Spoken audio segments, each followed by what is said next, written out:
cambiar. Pues entonces, según eso, ya estoy transmitiendo, ¿cierto? Este, Todavía no. Ya le Bueno, dice transmitir. En vivo todavía no te sí, veo. está conectando, está conectando. Ah, sí, ok.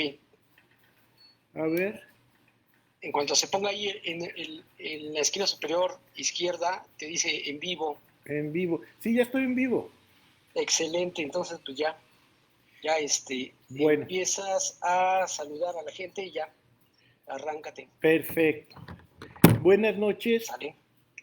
Estoy transmitiendo en absoluta soledad desde el Hotel Rivera, Rivera Maya Suite, donde vine a no a vacacionar, sino a arreglar un asunto. Vine a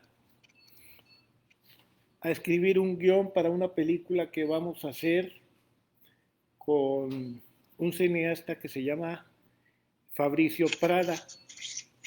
Vamos a hacer una película sobre un libro mío, una novela que se llama La honesta lujuria. Estamos guionizando esa novela y vamos a proponerla a una productora que creo se llama Latino Films. Esta película posiblemente tendrá un presupuesto limitado, pero suficiente. Primero que todo tenemos que terminar el guión y después ya hablaremos de la película. Bueno, lo primero que les tengo que decir es que a mí me han etiquetado como maestro del cuento erótico. Pero bueno, esta es una etiqueta un poco caricaturesca. Yo soy en realidad un escritor, pienso, serio, de libros serios. Tengo una obra más o menos grande. He escrito 40 libros, muchas novelas, digamos unas 15 novelas, unas 15 o 20 novelas, como unos 4 libros de cuentos. He recibido varios premios, yo diría que bastantes, algunos significativos como son Premio Nacional de Novela José Rubén Romero en México, Bellas Artes, Premio Nacional de Cuentos San Luis Potosí, de Bellas Artes también en México, Premio Juan de la Cabada de Literatura Infantil, también de Bellas Artes en México, Premio Latinoamericano de Cuento de Plural y Excelsior. Fui finalista del Premio Alfaguara, que es uno de los más importantes del mundo. Y bueno, pues tengo una obra extensa más o menos que se ha publicado en muchos países: Colombia, Argentina, México, España y otros países. Y en la actualidad estoy en el proceso de migrar hacia la plataforma de Amazon. Resulta que muchos de los libros no reciben una segunda o tercera edición. Y uno como escritor tiene que esperar a veces años para que salga una nueva edición. Entonces lo que yo he hecho es entrar a la plataforma de Amazon y yo mismo subir mis libros, ponerlos en una plataforma mundial. Es decir, esos libros se pueden consultar en cualquier parte del mundo, se pueden jalar con unos precios bastante módicos. Me refiero a los libros electrónicos. Ahora, los libros en físico, los libros en papel, salen más caros, particularmente en los tiempos actuales, donde las empresas en todo el mundo están en crisis. Entonces lo que está saliendo adelante es el libro electrónico. Hasta el momento yo he publicado 12 libros electrónicos, y aparte hay varios libros electrónicos míos en plataformas de editoriales que yo no manejo, como es la editorial de la Universidad Veracruzana, que tiene el libro que tiene 3 libros míos, entre ellos uno que se llama La insaciabilidad.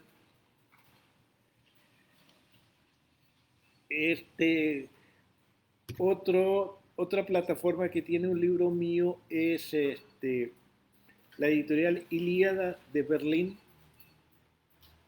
que tiene el libro Formas de luz, el sentido de la melancolía, que fue el Premio Nacional de Novela hace algunos años.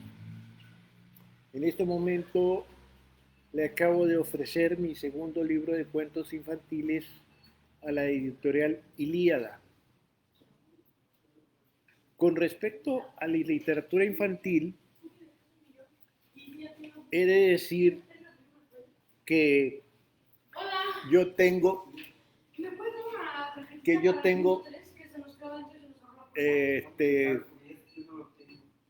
un libro que se llama eso que escucharon fue la voz de un huésped.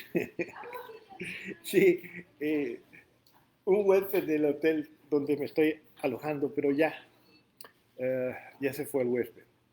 Bien, decía yo de literatura infantil, tengo un libro que se llama El pollo que no quiso ser gallo. Este libro es el libro que me ha dado más satisfacciones, digamos, en términos económicos.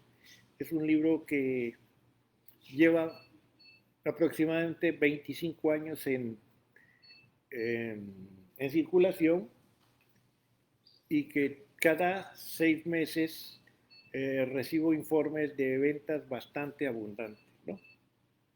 En fin, todo esto son los libros que yo tengo, digamos, electrónicos.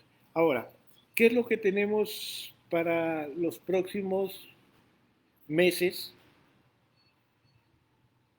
en términos de libros en papel? Primero que todo, tenemos este libro. Se llama Cuentos ligeramente perversos. Es un libro publicado por la editorial Camelot América de España, una editorial que es un emprendimiento de unos jóvenes españoles que están sacando adelante una editorial bastante ambiciosa, con una calidad gráfica extraordinaria.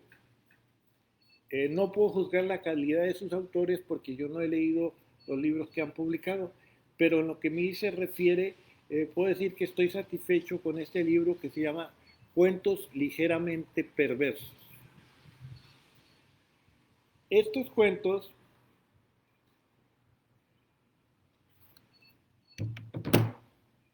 son, como su nombre lo indica, ligeramente perversos, pero hay variaciones. Hay variaciones en cuanto a la perversidad. Yo diría que va desde la sutileza hasta la perversidad mayúscula. Tengo cuentos de una gran sutileza, y tengo cuentos verdaderamente fuertes. Yo diría un poco, hay un cuento cuyo protagonista es la actriz Sasha Grey. No sé si saben ustedes de Sasha Grey. Sasha Grey es, digamos, la actriz porno más famosa de los últimos tiempos. Ahora, Sasha Grey ya se retiró de la industria de la pornografía y ahora se dedica a otros asuntos. Pero este cuento es un cuento bastante, no perverso, es un cuento, yo diría, fuerte, sucio, agresivo. Incluso los mismos editores se muestran un poquito apenados de la publicación de este libro. Pero al lado de este libro, como les decía, hay cuentos, digamos, hermosos, sutiles. Hay un cuento que se llama Basura. Este cuento relata el acercamiento de un presunto violador a una mujer. Es un hombre que pretende violar a una mujer y lo que sucede hacia el final del cuento es una inversión de los papeles. Es un cuento que a mí me gusta bastante, un cuento que me satisface. Este, este es el libro, Cuentos ligeramente perversos. Hay otros cuentos divertidos, por ejemplo, variaciones sobre cuentos infantiles. Tengo una variación sobre el cuento de Caperucita Roja. Y es el cuento se llama Caperucita Feroz. Y me parece bastante divertido. El que resulta perjudicado en este cuento no es. La perjudicada no es Caperucita, sino el lobo. Se encuentra el lobo con una Caperucita bastante perversa, calculadora, abusadora. El cuento basura es el cuento de la presunta violación de una mujer. Luego viene la manzana de Adán. La manzana de Adán cuenta el encuentro entre un hombre y una mujer, típica mujer diabólica. Una mujer que dice que tiene alas en la espalda. Una mujer que pierde a los hombres. Una mujer que los exprime y los destroza y derrota. Siguiente cuento que tenemos aquí se llama Mester de Putería. Este cuento narra la historia de un asesino serial, el famoso Ted Bundy. Este cuento lo escribí, no hay censura, puedes leerlo. Bueno, me parece buena idea. Voy a buscar el cuento cuando llegue al cuento de Sasha Grey lo voy a leer. Mester de Putería habla de la prehistoria de Ted Bundy, el asesino serial. Seguimos pasando las páginas de este libro y encontramos el cuento Emperatriz de Bolshoi. Es el enamoramiento de un viejo que se enamora de una negrita hermosa, pero es un enamoramiento ideal. Luego viene el cuento que se llama Cerdicienta. Cerdicienta es la historia de Cerdicienta, ¿no? Una niña que no le gusta bañarse y que termina viviendo entre los cerdos. Luego viene la lección del pintor. La lección del pintor es como la celebración del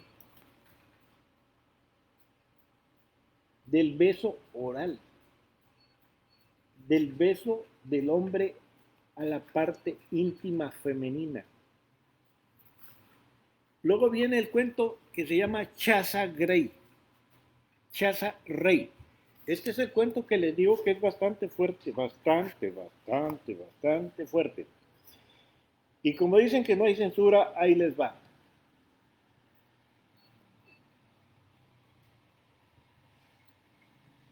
Ahí va pasando una moto. Chaza Rey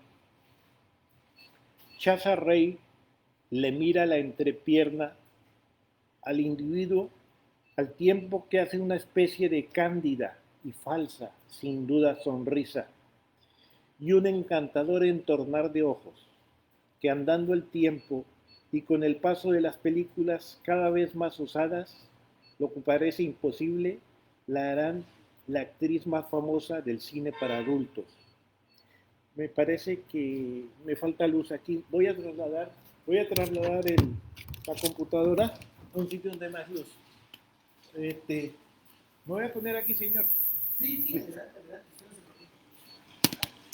estoy leyendo un cuento bastante fuerte, ¿eh? No, usted no se preocupe. Bueno, aquí no tenemos censura.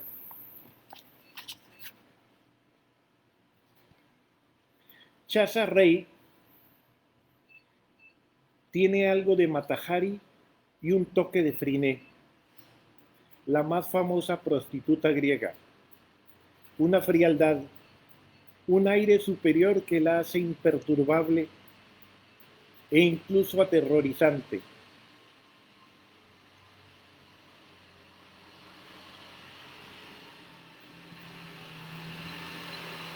Está pasando un camión, ahorita esperemos que pase el camión.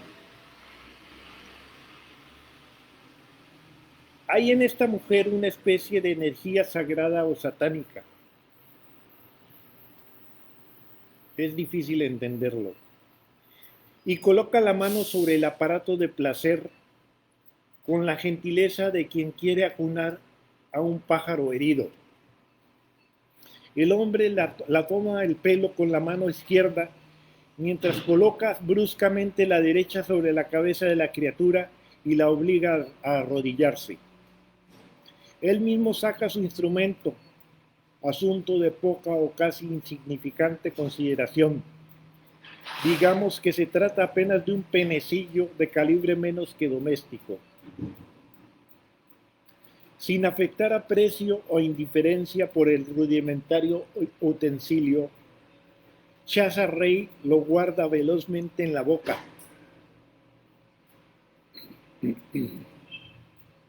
Sin esperar siquiera que el minúsculo artefacto dé muestras de su potencial de inferir agravios o deleites. El hombre tiene un reloj barato y un ombligo extraño que más parece una leve y simétrica puñalada. El mexicano es mexicano de origen azteca. Hay que suponerlo por su bigote ralo, sus pómulos orientales y su pelo extremadamente lacio. El mexicano la toma de la parte posterior de la cabeza y la empuja contra su vientre hasta que le introduce toda, y al decir toda me refiero a una auténtica bombardina. Aquí aparece el elemento fantástico de la película. Para actualizar a los lectores tengo que decir que estoy contando una película pornográfica.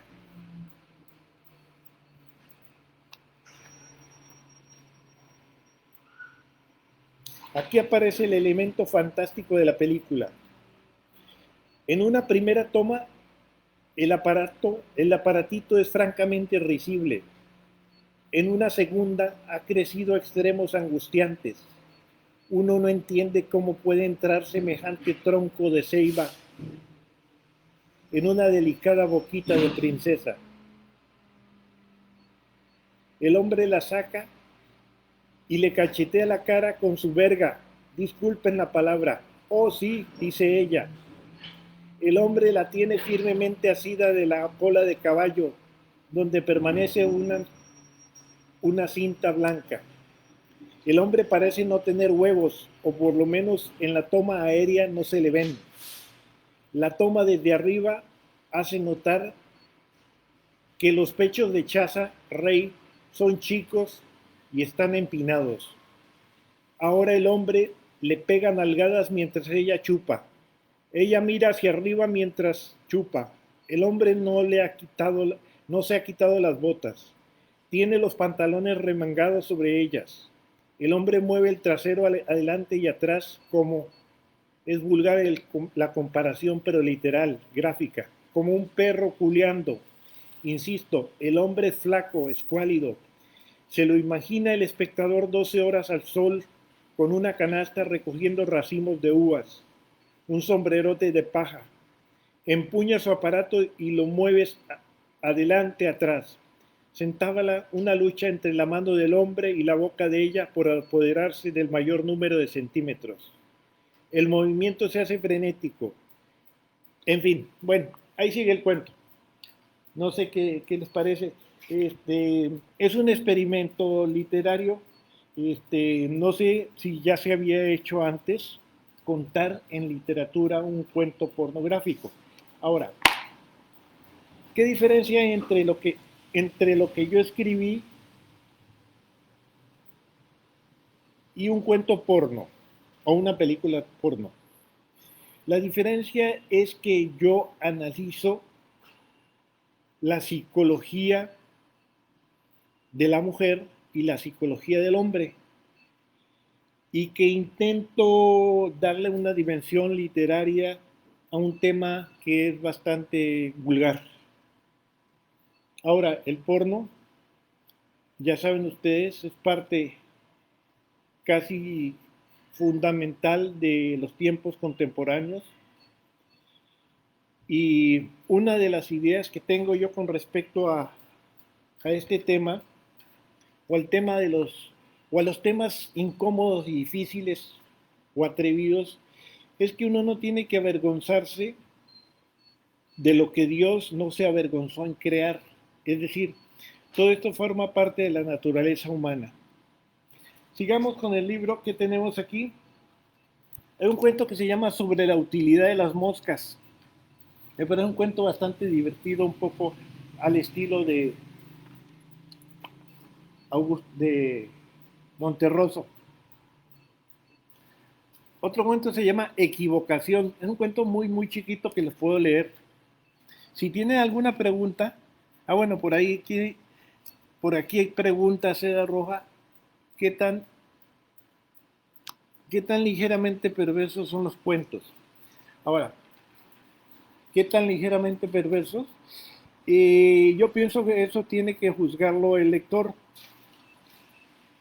Este, Siempre que una persona abre un libro, se enfrentan dos ideologías, se enfrentan dos concepciones del mundo. La concepción del mundo del escritor o del narrador y la del lector. Se supone que los que escriben libros serios, los que quieren hacer literatura, pretenden contar cosas diferentes sobre lo que ya todos conocemos. Si uno no se atreve a contar lo incontable, no vale la pena escribir. Uno tiene que ser un escritor atrevido, un escritor que diga cosas diferentes a las que han dicho todos los otros escritores. Esta es una apuesta, ¿no? Y si yo u otro escritor ganamos la apuesta, no me corresponde a mí decirlo, sino al lector. Y el lector es el que da el juicio, y el juicio es muy elemental. Si el lector tira el libro a la basura a la mitad comenzando, ese libro es un fracaso o el fracaso es el lector. Porque no siempre son los libros los que fracasan. muchas veces son los lectores que no están a la altura de los libros que leen. Por ejemplo, un lector elemental que quiera leer un libro como La montaña mágica de Thomas Mann o el Ulises de Joyce, evidentemente tirará esos libros a la basura porque no va a entender absolutamente nada. Ahora, ¿cuál es el problema? El problema es del libro o del lector. Obviamente que es del lector, porque no tiene la formación, no tiene el mundo necesario para entender otros mundos, porque de eso se trata de la literatura, de habitar otros mundos.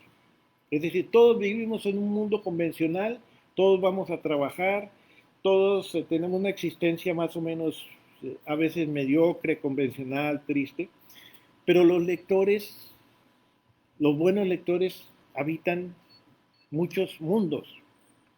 Y esta es la gran ventaja que tienen los lectores sobre todos los demás personas, que son personas más cultas porque han vivido en más mundos. Su mundo no se limita a la esquina de su casa, a su trabajo, sino que pueden vivir las aventuras en todo el mundo, con darle la vuelta al mundo con Julio Verne, o puede habitar las montañas de Suiza con Thomas Mann, o puede estar en el sur norteamericano con Faulkner. Es decir, el buen lector es una persona que tiene muchos mundos en la cabeza, una persona más madura, más sensata, más tolerante sobre todo. La gente, por ejemplo, que se limita a, a repetir los ritos religiosos y que se deja guiar por nada más por ciertas leyes, se vuelve intolerante. Muchas de las guerras son resultado de, de la intolerancia, de gente que no lee, gente ignorante. Bueno, vamos a ver si por aquí han llegado más preguntas. Bienvenido Marcos, Dani, Seda Roja, buenas noches desde México. Oscar, saludos desde Cali. ¿Qué tal ligeramente perversos? Pregunta aquí, ya, una lectura. Giraldo Grau dice, ¿usted escribió para Sábado de Huberto Bastis? Claro que sí, yo escribí para Sábado de Huberto Bastis. Prácticamente yo fui un columnista semanal durante muchos años en Sábado de Uno más Uno, y fueron los tiempos, digamos, un poco más felices de más difusión de mi trabajo, porque todas las semanas me leían en todo México. Actualmente eso ya no existe.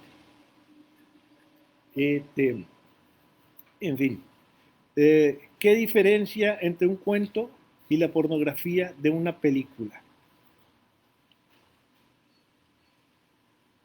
Lo que pasa es que cuando se hacen preguntas generales es imposible responderlas eh, con acierto.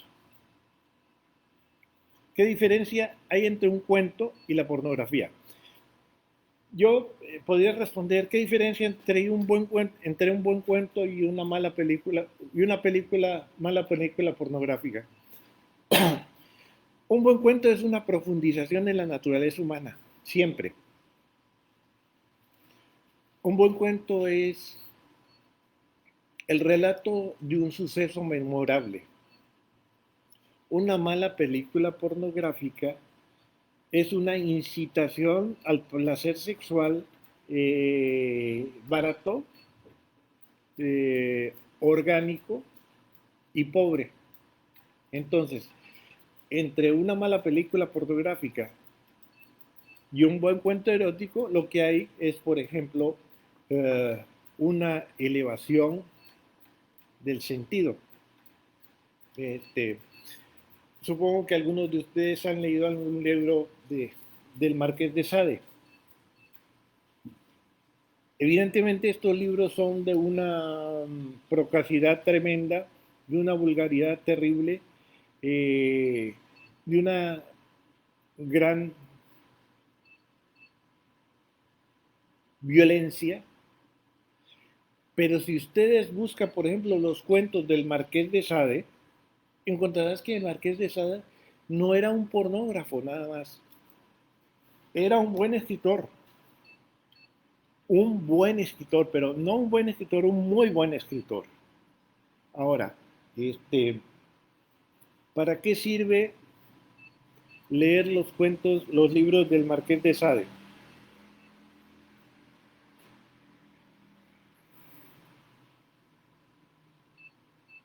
Es importante que la gente tenga noción del mal.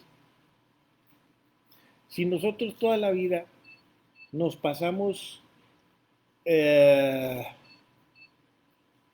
habitando un mundo de pasiones pálidas, de amores leves, de situaciones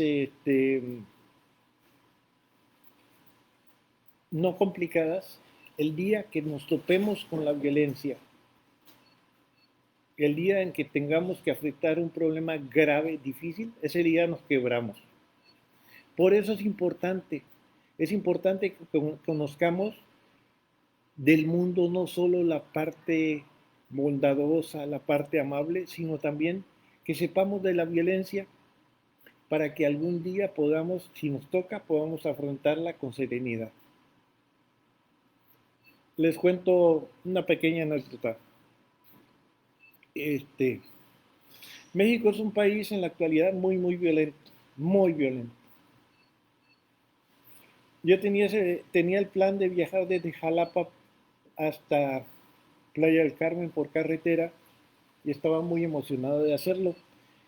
Pero mi esposa, que es mucho más sensata, me dijo, mejor toma un avión y te evitas muchos problemas, te evitas los peajes y en últimas vas a gastar menos.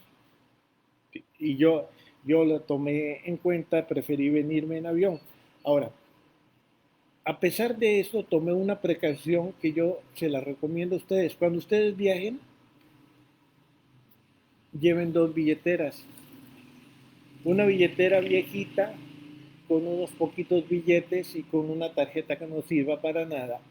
Entonces, el momento en que lo asalten, ustedes con toda serenidad le dicen al señor asaltante, aquí tiene usted, puede uno ser amable, pero si uno se aferra a una billetera donde tiene todas sus tarjetas y todo eso, uno se puede volver violento, puede terminar con un disparo en la cabeza por imprudente. Entonces ese es un pequeño. Ahora, eso de que guarde los billetes en el calcetín, como que no. Luego los asaltantes le dije, quítese los zapatos. Hace poco vi un asalto a una buceta a un, en la Ciudad de México, un pecero. Se subieron dos tipos, encañonaron a los viajeros y les dijeron, solamente billetes, saquen los billetes. Y al que no se movía rápido, le daban a la cabeza con la pistola. Y corrieron el riesgo de le pegaran un disparo. Entonces, pues, hay que estar prevenido para estas cosas porque este mundo está complicado. Bueno, eh, no veo muchas preguntas por aquí, a ver qué hay por acá, veamos. Usted escribió el sábado, o sea, adelante. Nuestro sábado de erotismo es en homenaje al suplemento sábado 1+1. Ah, qué gusto. Muy bien, pues sí, yo creo que efectivamente el suplemento sábado 1+1 fue un suplemento histórico, heterodoxo,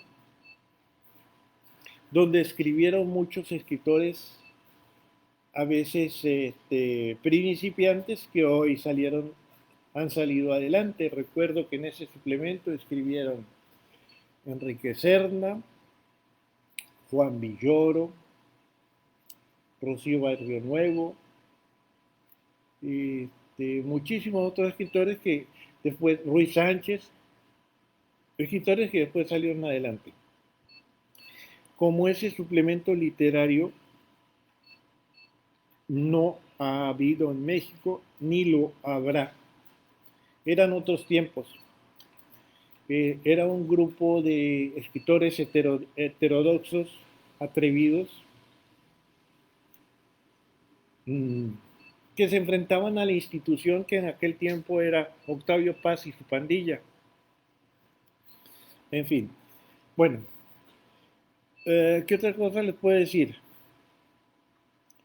De, con respecto al proyecto de subir casi todos mis libros a Amazon, les contaré que yo durante esta pandemia he descubierto ese filón, el filón de Amazon, que uno mismo puede publicar sus libros. Estoy trabajando para subir un libro que se llama El lado oscuro de la memoria. Ese libro estará antes de un mes. He subido también Eroticón Frenáptero, que reúne mis mejores cuentos eróticos. Es una antología de 3 libros míos, cuentos para antes de hacer el amor, cuentos para después de hacer el amor y cuentos en lugar de hacer el amor. Llevamos 35, ¿cuántos minutos llevamos? 37, no sé cuántos minutos llevamos. Bueno, también publiqué en Amazon Mujeres Amadas, una novela que en su tiempo, que fue a fines del siglo XX, fue calificada como la novela amorosa de la década. Hubo también reseñas adversas. Publiqué también ahí el libro de la vida, perdón, La hermosa vida, un libro que ya no se conseguía. Eso es parte de un gran proyecto, y digo gran porque es grande, es largo. Es un proyecto del tamaño de En busca del tiempo perdido. Son 7, 8 o 9 novelas seriadas siguiendo la existencia de un protagonista que se llama Ventura. La primera sería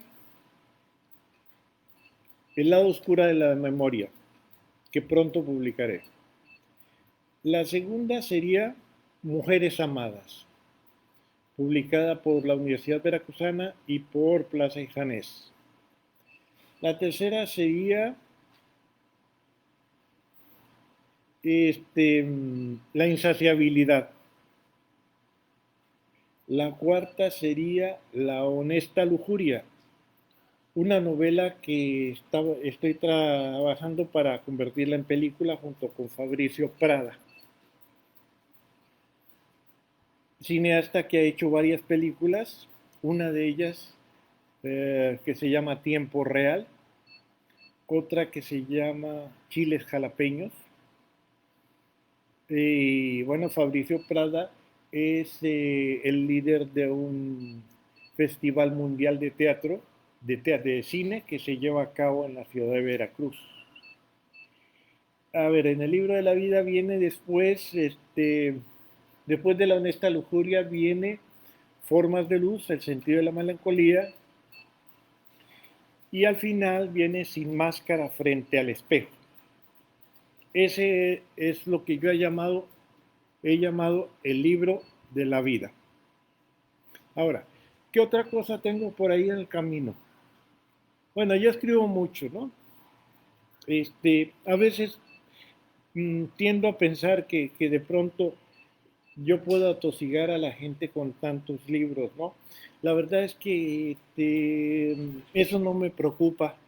Yo voy a mi ritmo, y si los lectores no pueden ir a mi ritmo ni seguirme, pues está bien, porque el mundo es grande, ¿no? Y no mucha gente va a estar siguiendo a un solo escritor. Y yo sé que hay gente que sí sigue casi todo lo que yo estoy haciendo. Este, Les decía que tengo otros proyectos, ¿no? Tengo un proyecto ya realizado que se llama Memorias Indiscretas. Este libro es un libro de memorias, es decir, aquí ya no es ficción, son mis memorias absolutamente sinceras, descarnadas, descaradas. En estas memorias yo cuento mis encuentros con García Márquez, con José Donoso, con Rubén Fonseca, con Manuel Puig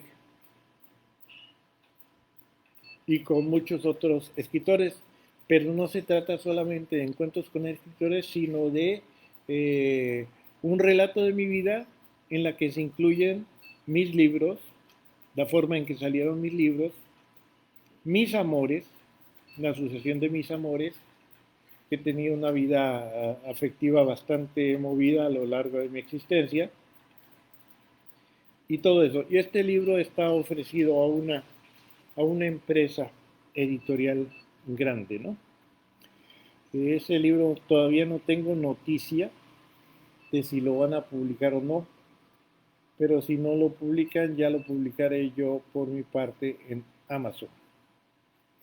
Eh, ¿Qué más les cuento? Estoy en una etapa de mi vida en que prácticamente puedo hacer lo que yo quiero.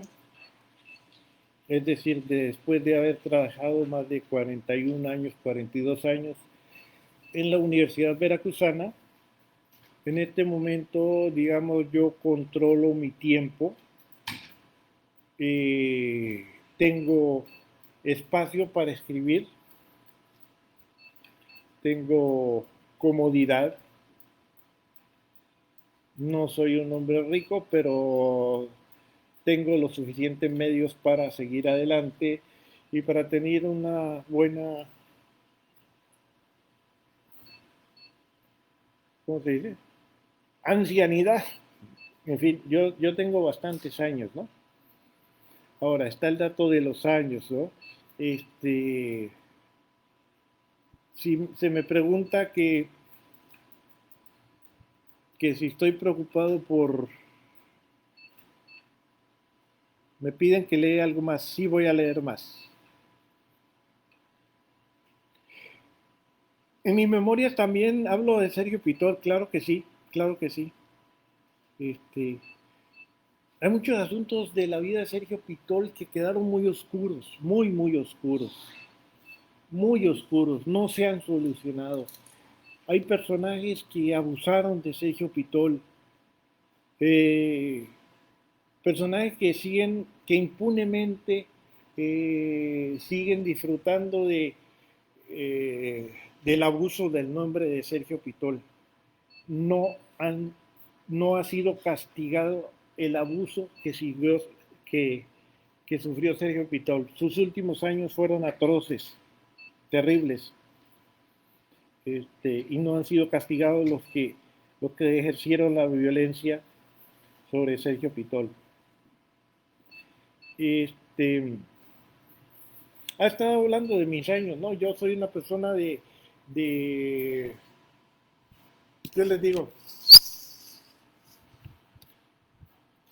Ya tengo bastantes años. Sin embargo, me siento muy bien, no solo porque tengo salud física, sino porque soy un deportista máster. Máster quiere decir que los atletas que ya pasaron los tiempos de participar en Juegos Olímpicos siguen practicando sus deportes y yo la practico al más alto nivel. Es decir, yo participo en los campeonatos nacionales de natación de México, y generalmente en cada campeonato consigo 5 o 6 medallas, algunas de plata, algunas de bronce, etcétera. Y yo tengo una disciplina deportiva muy severa. Ahorita precisamente por esta pandemia he tenido que aflojar los entrenamientos, lo que eso me va a perjudicar un poquito, pero no tanto porque hice pesas durante este tiempo. En junio de este año yo tenía el plan de participar en el Campeonato Panamericano de Natación en Medellín y se me frustró este plan. Yo me había preparado con mucho entusiasmo durante muchos meses y estaba filoso. Iba a participar en 50, 100, 200, 400 y 3000 metros. Iba a participar en el Campeonato Panamericano de Aguas Abiertas en la represa de Guatapé, Medellín. Pero se me frustró ese asunto y pues incluso ya había invertido mucho dinero, había comprado los boletos, había pagado la inscripción. Cada viaje para ir a un campeonato panamericano implica muchísimo dinero, pero bueno, ese dinero no está de todo perdido porque se supone que el campeonato se hará el próximo año. Ahora mi pregunta es si para el próximo año estaré yo en la misma condición física porque el tiempo pasa, amigos. En fin. Y bueno, esa es mi vida. Mi vida en este momento este, básicamente está centrada en trabajar, en escribir, en hacer deporte. Estoy acomodando mi vida para un proceso diferente. No es remoto que me jubile de la Universidad Veracruzana el próximo año y ya tengo mi plan hecho, que es un plan muy agradable, un plan de retiro de las actividades académicas en la editorial de la Universidad Veracruzana, donde yo trabajé durante muchos años, como les digo, 42 años. En la editorial de la universidad yo fui inicialmente factotum. Factotum quiere decir el que hace de todo. Después fui corrector de la editorial. Después fui miembro del Consejo Editorial de la Universidad Consejo Editorial de la Palabra y el Hombre. Después fui director y fundador de la revista científica de la Universidad Veracruzana. Y en los últimos tiempos estaba funcionando prácticamente como escritor residente, es decir, persona a la que le pagan por escribir. Cargo que no existe en la Universidad Veracruzana formalmente, pero que en la práctica funciona.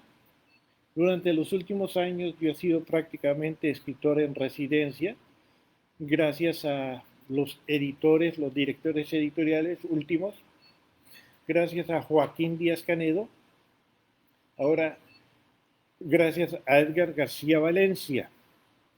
Estos dos directores editoriales me han permitido escribir a mis anchas. La editorial de la Universidad Veracruzana ha publicado varios de mis libros, casi todos están agotados, mejor dicho, creo que solamente existen ejemplares de Poéticas y Obsesiones en Cuentos con García Márquez y otros 6 libros, pero ya están agotados. Mujeres Amadas está agotada, todos los demás están agotados. Vamos a ver qué hora es, vamos a ver cuánto tiempo llevamos en el aire. No veo, no veo. ¿Alguien que me diga qué hora es? A ver, Sergio Galindo. Ah, Sergio Galindo, claro. Claro que Sergio Galindo forma parte de mis memorias porque prácticamente Sergio Galindo eh, es en cierta forma responsable de que yo me haya quedado en la editorial de la Universidad Veracruzana. Y aquí habría que ir un poco atrás. Yo estaba en Estados Unidos en la Universidad de Kansas, en la ciudad de Lawrence, Kansas.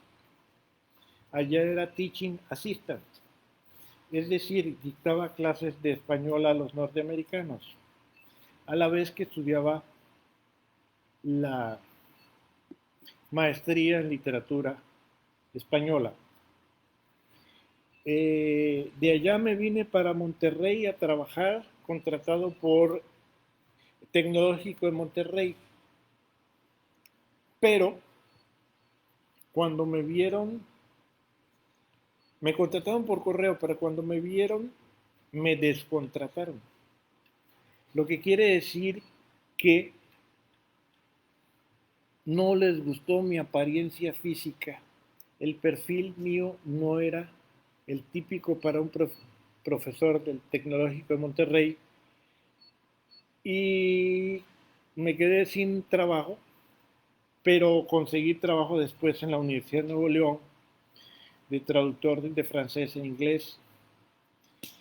Tuve una relación amorosa con una regiomontana,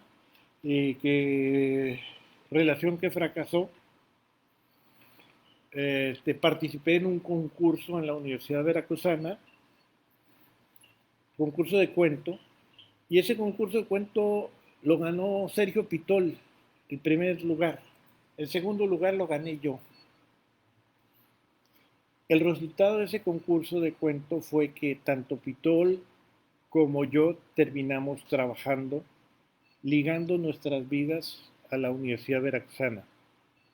Ahora, preguntan por Juan Vicente Melo. Sí, conocí muy bien a Juan Vicente Melo. Incluso puedo decir que Juan Vicente Melo es protagonista, es uno de los personajes interesantes de una novelita mía que se llama Los Paraísos Hostiles. Juan Vicente Melo fue un escritor que no fue comprendido en su tiempo. Formó parte de un grupo, pero su literatura era una literatura demasiado, digamos, culta. Apostó todo a una novela que se llama La Obediencia Nocturna, novela que casi nadie entendió. Y Juan Vicente a lo largo de los años se fue hundiendo en un escepticismo y en un alcoholismo que terminó con él.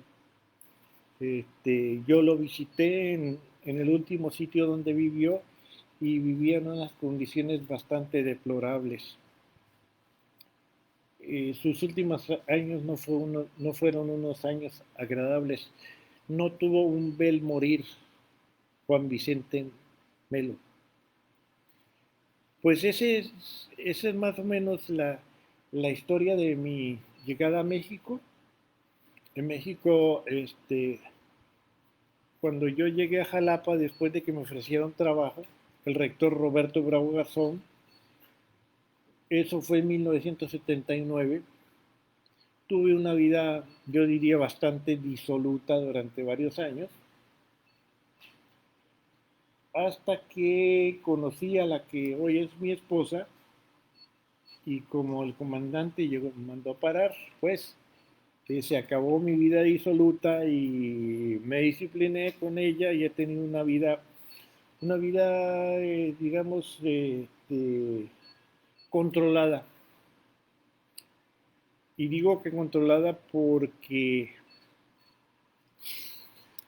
yo soy una persona de excesos. Toda mi vida he sido una persona de excesos, no solo en cuanto a los afectos, sino en cuanto a asuntos físicos, ¿no? Eh, yo he llevado a cabo actos un poco atrevidos. El último fue hace como 3 años, como 3 días o 2 días. Me tiré un cenote, pero el cenote no era muy profundo y casi me doy con las piedras, y me tiré de cabeza. Entonces, mi esposa no tuvo ni tiempo de decir que evitar que me tirara de cabeza. Y he hecho otras tremendas atrevimientos, como nadando hasta Isla Sacrificios, ida y vuelta 2 veces, etcétera, ¿no?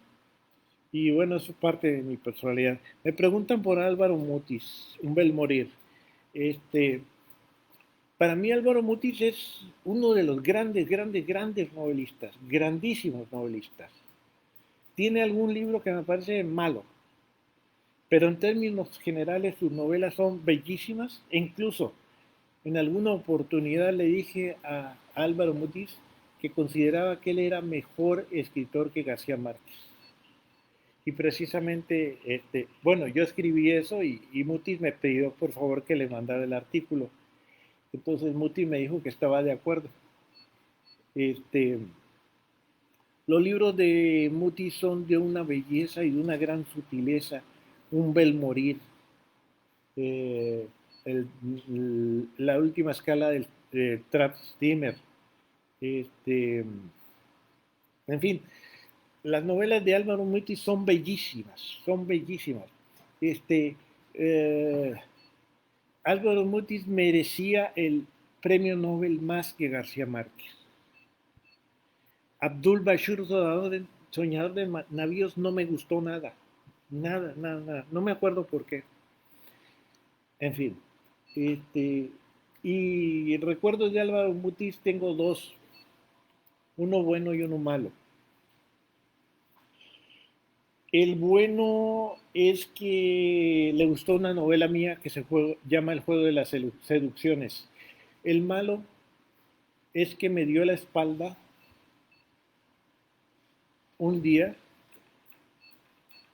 cuando estaba hablando yo con él. De pronto entró el embajador de Colombia. Inmediatamente Mutis me dio la espalda para ir a saludar al embajador. Eh, eh, lo que me pareció bastante desagradable, ¿no? Bastante cortesano, bastante poco cortés. Y Lona llega con la lluvia, me gusta bastante, una novela bonita, muy cinematográfica. Creo que sí se ha hecho una película, una buena película. En fin, otros escritores que conocí muy bien, por ejemplo Andrés Caicedo, famoso escritor actualmente, se le venera, se le quiere mucho a Andrés Caicedo. Yo leí su novela famosa, Que viva la música, en el patio de una casa en el barrio de San Antonio, una casa donde no había ni muebles ni nada. Me prestó el manuscrito antes de ser publicado.